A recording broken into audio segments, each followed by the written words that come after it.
ষষ্ঠ দিনের মতো চলছে ঢাকা বিশ্ববিদ্যালয়ের কেন্দ্রীয় ছাত্র সংসদ ডাকসু ও হল সংসদ নির্বাচনের মনোনয়ন ফরম বিতরণ।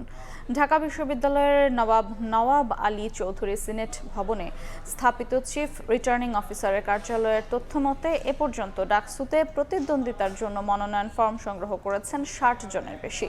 আর ১৮টি হলে বিভিন্ন পদে মনোনয়নপত্র সংগ্রহ করেছেন ৯০ জনের বেশি। সোমবার শেষ হচ্ছে মনোনয়ন ফরম সংগ্রহের সময়সীমা। আগামী ৯ সেপ্টেম্বর অনুষ্ঠিত হবে ডাকসু ও হল সংসদের ভোট গ্রহণ।